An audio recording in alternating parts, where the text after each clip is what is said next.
Si l'information devait être confirmée, Israël se retrouverait sous le feu de critiques internationales massives. Déjà, l'Égypte, à l'instant, accuse Israël d'avoir sciemment bombardé un camp de tentes. De quoi s'agit-il ? Il s'agit de tirs, de bombardements qu'aurait effectué Tsahal, qu'a effectué Tsahal. On verra, on va en parler ensemble. Sur Rafah, au sud de Gaza, sur un camp de déplacés, des réfugiés qui étaient déplacés, à la demande d'ailleurs peut-être d'Israël. 40 civils seraient morts. Donc une frappe aveugle, accuse l'autorité palestinienne. Est-ce que Netanyahou, contre tout appel à la prudence de tout bord, continue de mener une guerre face au Hamas? Israël dit que c'est un camp du Hamas qu'elle visait. On va en parler avec vous, Rina Bassis, correspondante de la radio israélienne à Paris, rédactrice au journal américain Le Monitor, ancienne diplomate. Bonjour à vous, Sylvie Berman, ancienne ambassadrice de France en Russie. Gallagher Fenwick est toujours avec nous, reporter spécialiste des questions internationales. Thierry Volton, journaliste, spécialiste du monde soviétique et post-soviétique, Le retour des temps barbares. On rappelle votre ouvrage aux éditions Grasset. Et ravi de vous retrouver, Amiral Vichot. Vous allez bien, ancien commandant des forces maritimes françaises dans le Pacifique. Que s'est-il passé exactement ? Quelles sont les affirmations de l'autorité, la présidence palestinienne ? Que répond Israël ? Jade Partouche, vous avez suivi ça de très près ces dernières heures. Quels sont les faits ?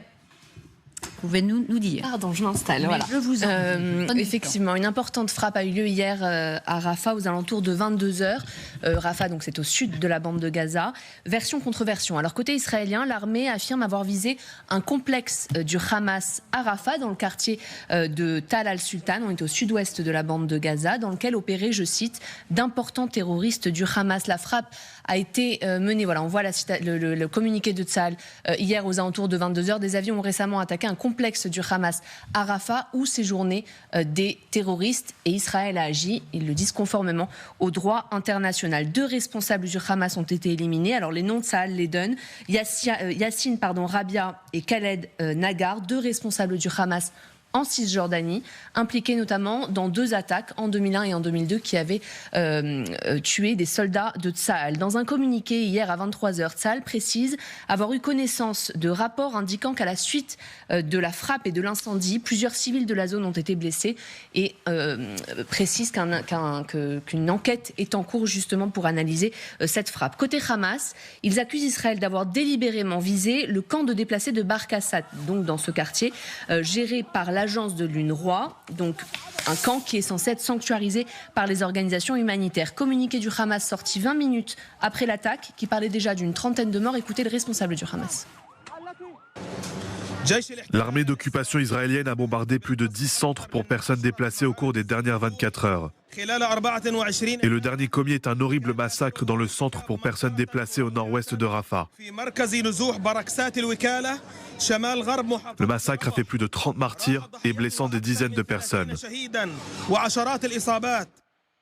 Alors le dernier bilan fait état de 40 morts, chiffre bien évidemment impossible pour le moment à vérifier. 2 réactions côté palestinien. La présidence d'abord, qui parle d'un atroce massacre perpétré par les forces d'occupation israéliennes, qui serait un défi à toutes les résolutions internationales. Le Hamas a également rapidement publié une déclaration écrite en parlant d'un massacre commis par Israël contre des civils dans un endroit bondé de réfugiés. Nous tenons l'administration américaine et Joe Biden en particulier pleinement responsable, et appelle à ce que les masses de notre peuple en Cisjordanie se lèvent, à Jérusalem également, et dans les territoires occupés, à se lever et à marcher avec colère. Le contexte très rapidement dans lequel est arrivée cette frappe: le matin même, 8 roquettes avaient visé Tel Aviv depuis Rafah, première fois depuis janvier que Tel Aviv est visée. Oui, est-ce que ça peut être une réponse à ce tir de roquette sur Tel Aviv? Amiral Vichot, on rappelle quand même le contexte. Le procureur de la CPI, il y a quelques jours, a demandé des poursuites contre Netanyahou, le Hamas, mais contre Netanyahou, pour cette façon de mener la guerre, incrimination de crimes de guerre possibles. Amiral Vichot, 20 minutes, disiez-vous, Jade, 20 minutes après l'annonce du massacre, le Hamas faisait état de 30 morts. les images sont authentifiées, fournies par le Hamas. Il n'y a aucun doute là-dessus. Ouais, sur le fait qu'elles sont authentiques. On les a fait vérifier, donc aucun doute sur les images, bien sûr. Que penser de cette action israélienne, amiral ? Militairement parlant, ce qui est surprenant, c'est qu'on va taper dans un camp de réfugiés où on a incité les gens à aller. C'est-à-dire qu'on a déclaré des zones protégées, où on a poussé les gens à y aller avant de préparer l'attaque sur Rafah. Une attaque sur Rafah dont on sait qu'elle a déjà été lancée depuis plus d'une semaine. Donc on dit aux gens, allez là, vous serez en sécurité. Sous-entendu, on ne va pas vous y agresser. Et puis, il y a cette attaque. Alors, l'attaque, elle est basée sur le fait que les Israéliens nous ont dit il y avait là une cellule de commandement et on a voulu détruire la cellule de commandement. Alors après, il faut attendre maintenant le résultat de l'enquête pour savoir quels moyens ont été utilisés pour ce faire. Bon, on sait que les événements ont montré que la conception d'un tir de précision par l'armée israélienne, aujourd'hui, faisait un peu fi des dommages collatéraux. C'est-à-dire qu'ils n'hésitent pas à utiliser des armes de précision, mais ils sont des armes extrêmement puissantes qui vont tirer sur une cible désignée. Mais comme l'arme est extrêmement puissante, eh bien, dans une telle concentration de population, elle tue effectivement des gens autour. C'est-à-dire que là, ce qui est annoncé, c'est que pour tuer 2 personnes, on en a tué 40 et probablement blessé 200. On est typiquement dans ce qu'on reproche aujourd'hui à l'armée israélienne. Alors il faut attendre le Est-ce que ça peut être une bavure de l'armée israélienne ? Non, une bavure. Alors, tout dépend ce que vous qualifiez de bavure. Ce que je veux dire par là, ce qui est tel que c'est présenté. Une bavure, c'est tel que c'est présenté par l'armée israélienne, ils ont voulu tuer 2 personnes. Oui. Et donc, maintenant, il faut vérifier qu'ils ont bien tué ces 2 personnes. Enfin, je veux dire, si par hasard on voit réapparaître ces leaders, d'ailleurs, j'observe que ces 2 leaders, c'était des leaders du Hamas en Cisjordanie, pas du tout sur le secteur. Bon, voilà, donc ça m'interpelle. Mais la deuxième chose, c'est est-ce que ces gens-là ont vraiment été tués ? Auquel cas, la frappe était justifiée. Maintenant, est-ce que la frappe était proportionnée ? C'est l'éternel problème. Et là, la réponse du néophyte que je suis, clairement, c'est non. Gallagher. Non, vous mettez au centre de la conversation 2 notions qui restent clés dans l'analyse de ce conflit, de ce moment d'un conflit qui dure depuis 75 ans maintenant. L'intention et la confiance. Quand vous posez la question de savoir est-ce que c'est une bavure, ça veut dire est-ce qu'il y aurait quelque chose d'accidentel là-dedans. Or, on est dans une opération qui dure depuis 7 mois. On a donc un passé récent qui permet d'informer la manière dont on regarde le présent. Et la confiance, c'est face à face, la parole d'une armée dont le comportement et les renseignements remettent largement en question son mode opératoire dans la bande de Gaza. Quant à celle qu'on peut accorder à la communication d'une organisation terroriste, voilà, no comment. Mais je pense que le contexte plus large, si vous voulez, et pour moi c'est toujours la même interrogation. L'armée israélienne, vous en pensez ce que vous voulez, dit, bon, nous savons où sont 2 hauts cadres du Hamas. Alors à ce moment-là, pourquoi utiliser, et l'amiral Vichot l'a très bien décrit à l'instant, ce type de munitions à cet endroit-là ? C'est-à-dire que si vous avez cette information, vous avez, me semble-t-il, je parle sous le contrôle de l'amiral, 2 choix.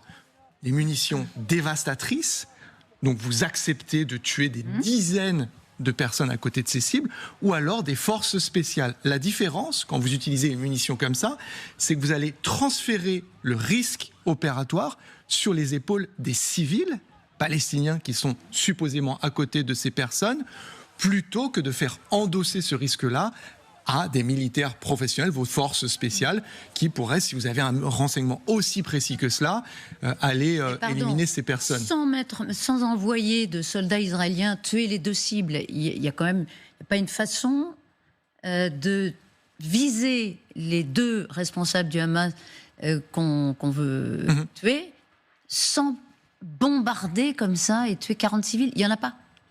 Il n'y en a pas. Il n'y a pas d'alternative. Pour moi, non. Militairement, il n'y en a pas. Non, mais je voudrais être sûr. Hein, oui. Mais il y a peut-être des tirs de roquettes un petit peu plus... Des images. Ouais. Là, on est, me semble-t-il, du côté de Al-Mawassi. Donc, c'est une bande de terre qui fait 14 km². L'ONU dit qu'à peu près 800 000 personnes ont quitté Rafah. Je ne sais pas si vous imaginez la concentration de population à cet endroit. Moi, je ne connais pas une munition que vous pouvez larguer, qu'elle soit gravitationnelle, intelligente ou quoi, du ciel, sans accepter de dire, bon, ben oui, on va effectivement probablement tuer des femmes, des enfants par dizaines à côté de ces 2 personnes qui seraient présentes sur place. Et juste une chose, juste après une injonction supplémentaire de la Cour, parce que vous avez mentionné la CPI, qui effectivement dans les charges énoncées par Karim Khan, il y a celle d'extermination, la CIJ, donc la Cour internationale de justice, elle a enjoint l'armée israélienne, donc c'est une mesure provisoire supplémentaire, de cesser immédiatement à ces opérations militaires. Rina, est-ce que l'armée israélienne est accusée d'avoir sciemment bombardé cette zone, sachant qu'il y aurait des dizaines de civils tués pour viser 2 membres du Hamas? Bon, d'abord, bien sûr, l'armée israélienne, et ça, je ramène justement ce que le porte-parole a dit. Bien sûr, il n'y avait pas une intention de tuer des civils. Maintenant, il faut vérifier, hein, et ça, il faut attendre d'abord, je pense. Il faut être très prudent. Quoi? Parce qu'on a vu déjà d'autres cas où les informations n'étaient pas justes. On ne sait pas exactement quelle était la situation en place. Il y a l'armée israélienne et il y a aussi les Américains. Je crois que Jade l'a mentionné, qui sont en train en fait, de vérifier ce qui s'est passé. Il faut Alors, pas... attendez, pour être précis, ce qu'il faut vérifier, c'est quoi? Qu'il y a eu une frappe? Non. Les frappes, on sait qu'il y avait. On sait que l'Israël le dit. Oui. Donc, vérifier quoi? D'abord, le nombre de morts, c'est pas très agréable de le dire, mais est-ce que c'est vrai, le nombre de blessés? Qu'est-ce qui s'est passé exactement? Et parce qu'on sait, par exemple, on a vu ce tir de roquettes hier sur Israël, et où là, pourquoi il y avait ce tir de roquettes? En fait, parce que les soldats de Tsahal sont avancés vers un dépôt, vers un stock, et des tirs, les terroristes de Hamas, ils ont décidé, il ne faut pas attendre que les soldats arrivent, on va les tirer avant. Quelle était la situation en place? Peut-être il y avait déjà des munitions de Hamas sur le terrain qui ont explosé. Donc on ne sait pas exactement ce qui a causé la catastrophe. Est-ce que ce sont les armes du Hamas qui ont tué les civils quand elles sont touchées par le bombardement? Moi je ne vais pas... Oui. Je ne vais pas mettre cette hypothèse sur la table sans avoir des informations. C'est pour ça que je dis qu'il faut être très prudent. Mais ce que je veux signaler, c'est que Hamas, dans ses déclarations, il y avait plusieurs déclarations qui ont changé. C'est ça qui fait la situation, je Par crois, exemple, un petit peu pas très confortable, parce qu'au début, Hamas a reconnu qu'il y avait en fait des tirs vers un endroit très spécifique, disant qu'après, ces tirs a causé un feu, en fait, et les gens qui étaient tués par le feu. Après, il y avait une autre version de Hamas. Donc là, comme il y a des multiples versions, et je crois que Jade a très bien dit, c'est un petit peu la guerre de version contre version. Je crois qu'il faut être extrêmement prudent et attendre pour que les faits surgissent. En fait, est-ce que c'est la frappe qui a tué ces 40 civils ou est-ce que c'est l'incendie qui a découlé de la frappe? Voilà, pour être totalement précis, c'est un peu la question qui se pose aujourd'hui. Alors, c'est un type de munition qui est fait précisément pour déclencher un incendie derrière, qui a été utilisé. On n'aura évidemment jamais le fin mot sur cette histoire. Ça fait 7 mois, il y a eu plein d'épisodes, on nous a promis. Et d'ailleurs, j'ai lu le communiqué de l'armée israélienne qui dit un examen est en cours. Vous imaginez bien, quand on est jugé parti, ils vont pas dire ah oui, effectivement, on confirme que c'est un gros accident, c'est une bavure, etc. Et je rappelle qu'il n'y a aucun accès indépendant à ce site. Mais simplement, on ne peut pas dire j'ai un doute sur le nombre de morts, puisque ça suppose que si c'est inférieur, finalement, c'est acceptable. Mais si vous voulez, c'est la continuation. Et pour moi, faire toujours la même chose en s'attendant à ce qu'il y ait un résultat différent, c'est la définition de la folie. Mais juste, en fait, il faut que l'État hébreu, à un moment, acte le fait que cette opération est un échec. Alors ça, on va rester sur l'opération, si vous voulez bien. Allons vous entendre, Sylvie Berman et Thierry Volton. Nicolas Rouget, en direct d'Israël pour LCI. On l'a dit, version contre version, c'est ça la défense du gouvernement israélien ce matin. Bonjour à vous, Nicolas. Bonjour. La défense, en fait, je pense que le gouvernement israélien n'essaie pas de se défendre d'un certain côté. C'est un petit peu comme ça qu'on voit ça aussi. C'est-à-dire que c'est pas clairement une version contre version. C'est très clairement, nous avons procédé à une frappe opérationnelle. Israël continue à mener sa guerre à Gaza de la façon dont elle le souhaite. Il n'y a pas d'idée que les jugements de la Cour internationale qui le rejettent eux-mêmes ou quelconque pression de quoi que ce soit ou les jugements d'un certain côté d'autres parties puissent influencer la tenue de la guerre. C'est comme ça que le gouvernement israélien a mené cette guerre et c'est comme ça qu'il continuera à la mener. En tout cas, c'est ce que Israël officiel dit. Moi, ce que j'ai trouvé assez inquiétant ce matin en me réveillant ici en Israël, c'était de voir que les réactions de la presse israélienne, et en particulier de certains journalistes de grande écoute, étaient allées plutôt vers, encore une fois, il y avait une certaine déshumanisation des Palestiniens, de ce qui s'était passé sur le terrain. Je vous passerai les commentaires, mais je pense qu'il y a, par rapport au début de la guerre, quand il y avait la tragédie à l'Arli, où il y avait un petit peu ce flou, où on ne savait pas qui avait tiré, qui était responsable, et ainsi de suite. Au moins, on tombait d'accord sur le fait que les pertes civiles à l'intérieur de Gaza étaient quelque chose d'horrible qu'il fallait condamner. Là, les images qui sont sorties hier sont insoutenables, mais elles ont été vues par la grande partie des gens. Elles sont relayées sur les réseaux sociaux sans censure. Et je ne retrouve pas qu'il y a une fatigue très clairement de la façon de la conduite de cette guerre. Mais je pense qu'il y a aussi un repli sur eux, des Israéliens eux-mêmes. Et c'est une démocratie, ce sont ces Israéliens repliés sur eux qui voient le monde entier à certains côtés, qui se sentent assiégés, qui vont décider de la façon dont cette guerre continue à se tenir en faisant pression sur leur propre gouvernement. Et pour l'instant, je ne sens pas, après quelque chose comme ce qui s'est passé hier soir, voir une pression monter par rapport au fait que ce genre de choses est absolument inacceptable et qu'il doit au moins mener à une enquête très bien menée rapidement avec célérité. Et c'est en effet, comme le rappelait Gallagher Fenwick, quelque chose qu'on n'a pas vu sur les incidents, les douzaines et douzaines d'incidents qu'on a répertoriés ces quelques derniers mois. Oui, d'ailleurs, on parle d'incidents en Israël. Merci beaucoup, Nicolas Rouget, en direct d'Haïfa. Aucune remise en cause donc à attendre, nous disiez-vous, Nicolas, de la part de Tsahal, malgré les accusations de massacre. Bon, sur la dimension de prudence qu'il faut avoir, sur la réalité de ce qui s'est passé, Sylvie Bernan, vous dites quoi ? Oui, il faut toujours attendre un peu et ne pas se précipiter. Mais bon, en même temps, on est dans un cercle vicieux qu'on connaît bien. C'est-à-dire que l'armée israélienne veut éliminer les structures militaires du Hamas et veut éliminer les responsables terroristes. Donc, dès qu'elle les identifie, elle le fait. Alors, le problème, c'est qu'évidemment, c'est la Palestine, le Gaza et puis Rafah en particulier, est surpeuplé. Donc, il y a à chaque fois énormément de victimes civiles. Le problème, effectivement, c'est une question de proportion. Mais c'est vrai même que... Et d'efficacité. D'efficacité, s'ils ont réussi à éliminer effectivement de terroristes, qu'est-ce qu'ils font en général les terroristes ? C'est-à-dire, le problème, c'est que ce sont des lieux qui ont été sanctuarisés, ce sont des lieux de réfugiés, et Israël les avait désignés comme ça. Mais dans ces cas-là, systématiquement, les dirigeants terroristes vont se réfugier dans ces zones. Donc ça pose un véritable problème. Et alors, en Israël, il y a des critiques de Netanyahou de manière générale, mais pas de critique contre la guerre, parce que c'est la réponse non seulement au 7 octobre, mais en plus hier, il y a eu ces attaques de roquettes contre Tel Aviv.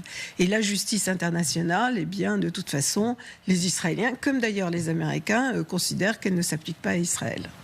Rina, est-ce qu'on est dans cette dynamique où Tel Aviv ne renoncera à rien, malgré des incriminations du procureur de la CPI, malgré les accusations et les condamnations qui viennent d'une grande partie du monde, une frappe pour 2 terroristes du Hamas et un Hamas qui continue d'être extrêmement actif.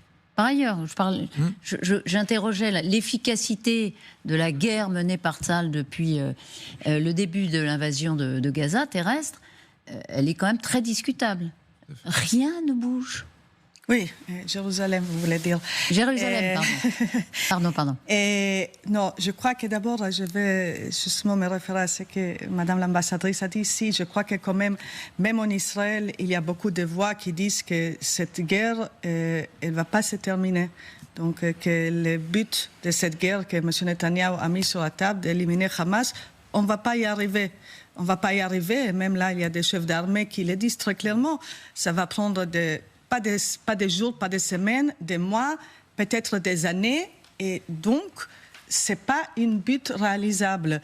Et là, avec ce qui se passe, la situation humanitaire, c'est une guerre qu'il faudra à un moment s'arrêter, reconnaissant qu'Israël ne va pas vaincre le Hamas. Et ça, il y a même, comme je l'ai dit, dans le système de sécurité israélienne, il y a pas mal de voix qui prêchent ça. Et surtout, on est dans une situation maintenant, dans une peut-être une reprise des négociations, justement pour un relâchement des otages et cesser les feux. Et c'est ça, en fait, c'est que les chefs des agences de sécurité disent. Il y a un médiateur qatari ce matin qui dit que cette frappe, elle risque de compromettre le déroulé actuel des pourparlers. C'est justement ça, c'est ça en fait le cœur du problème. Oui. Si je peux dire, c'est ça en fait le cœur du problème. Et on a vu les discussions, apparemment, c'est que les échos qu'on a eus du cabinet de guerre, des discussions extrêmement compliquées, justement, avec M. Netanyahou, qui pousse vers une position plus forte. Et qu'est-ce que ça veut dire une position plus forte? C'est qu'on continue bien sûr l'opération qui pour l'instant elle est limitée pour l'est de Rafah. Et face à lui, il y a des ex-chefs de l'armée israélienne, il y a M. Gantz, il y a M. Eisenkot et même les ministres de Défense Yoav Gallant qui disent qu'il faut être réaliste. Donc, c'est même pas... Bon, il y a bien sûr la question morale. Est-ce que vous pensez que ça peut être l'action de trop? Mais aussi la question stratégique, disons que ça ne marchera pas. Politiquement, est-ce que ça peut être l'action de trop qui pousse une partie du cabinet de guerre à se dissocier officiellement, publiquement de Netanyahou? Parce qu'on en parle depuis des mois et des mois. Oui, je ne sais pas si ça sera cette opération-là, mais surtout s'il y aura un échec maintenant de cette tentative d'arriver à un accord, et s'il s'avère que cette tentative échoue à cause de la politique de M. Netanyahou, là, il peut être une fracture, justement, une décision de M. Gantz, et après lui, il y aura M. Eisenkot, peut-être aussi M. Gallant, qui vont partir du gouvernement. Je voudrais rappeler, il me semble bien que Gantz a dit que le 5 juin, il fallait trouver avant le 5 juin, je crois que c'est la date qui avait été, à la limite, le 8 juin, excusez-moi, disons un plan pour l'après, oui. Et que sinon il se retirerait. Donc là, nous serions éventuellement, pour l'instant, on en est loin d'un plan sur après. Bon, ce que je voudrais dire, moi, personnellement, c'est que dans cette affaire-là, ce qui est gravissime, à mon avis, en dehors du terrain, bien sûr, c'est l'impact international que ça représente. N'oublions pas quand même qu'Israël vient d'être mis en garde par la Cour internationale de justice. Alors, ce qu'on veut de la Cour internationale de justice, c'est quand même, je dirais, une instance... Je dirais pas neutre parce que la neutralité n'existe pas, mais un juge de paix, je dirais un peu sur la paix et la guerre. Enfin, c'est comme ça que je le vois. Et je trouve que le fait de, juste après cette mise en garde, frapper très fort, c'est une provocation quelque part par rapport à ce droit international. Et je trouve ça gravissime parce que Israël est une démocratie. Et si une démocratie se permet de faire ça, vous imaginez qu'est-ce que peut être d'un pays totalitaire ou autoritaire qui de toute façon se fout du droit. Donc c'est d'autant plus grave que dans cette affaire-là, les Américains sont derrière, si je puis dire, parce qu'ils soutiennent quand même les Israéliens. Et donc à la fois, c'est quelque part... Pour grossir un peu le trait, c'est quelque part tout le camp occidental qui se trouve un peu mis dans une situation excessivement embarrassante par cette action militaire. Et je pense que par rapport à ce qui se passe dans le monde, avec toutes les oppositions que nous avons, ce n'est pas une bonne chose pour nous, si je puis dire, si j'emploie ce terme très largement. Voilà. Alors, question, vous ne lisez pas dans le Mar de Café, et encore moins celui de Netanyahou, mais ça va freiner l'invasion de Rafah, comme voulaient le faire les Israéliens depuis des semaines ? Je ne pense pas. Vous ne pensez pas? Absolument pas. Et je retiens ce qui a été dit par les orateurs précédents. Ils ont pris leur décision, ils exécutent la guerre à leur façon, et le reste n'a pas d'importance. Sylvie, oui, je suis tout à fait d'accord. Pour eux, c'est même pas une provocation. Ils ont des intérêts nationaux, vitaux, et que c'est ça qui l'emporte. Et ils ont l'habitude d'être isolés dans le monde et d'être critiqués par tout le monde. Donc ils considèrent que c'est eux qui assurent des proportions là, leur sécurité, qui sont pires qu'avant à cause du nombre de morts. Oui. Mais ils sont prêts, effectivement, à poursuivre. En fait, moi, je pense qu'en l'occurrence, il y a plusieurs ruptures. Il faut bien comprendre que 100% des nations qui ont, au sens propre du terme, volé au secours de l'État hébreu lorsque les mollahs de Téhéran ont déclenché une salve de missiles et de drones kamikazes en direction de l'État hébreu, 100% des nations, dont la France, les États-Unis, mais les voisins arabes aussi, je pense aux Jordaniens, aux voisins des Émirats arabes unis, ont dit à Israël de ne pas rentrer dans Rafah. Or, Israël est rentré dans Rafah, et c'est ça, les images qui sortent de Rafah. Et quand vous posiez la question de qu'est-ce qui pourrait faire éclater le cabinet de guerre, c'est pas nécessairement quelque chose comme ça. Non, c'est une distance supplémentaire, notamment entre Tel Aviv et Washington. Ça, je pense que Gantz, et les autres, Eisenkot, etc., ils sont très attentifs. Il faut guetter quelque chose dans les heures qui viennent, Rina, en Israël, une réaction, une prise de position, où demain sera comme aujourd'hui, comme hier, une armée israélienne qui poursuit son plan. Sans dévier. Je crois que c'est quand même, surtout les nouvelles en Israël, ça fait la une de toute la presse israélienne. Donc, sûrement, il y aura une suite et il faudra que l'armée israélienne s'explique, ça c'est clair. Mais plutôt aussi, ce qu'il faudra guetter, c'est effectivement la publication, comme si demain, il y aura peut-être une rencontre, une reprise des négociations. Est-ce que ça va arriver dans telles conditions? Justement, il faudra continuer à regarder.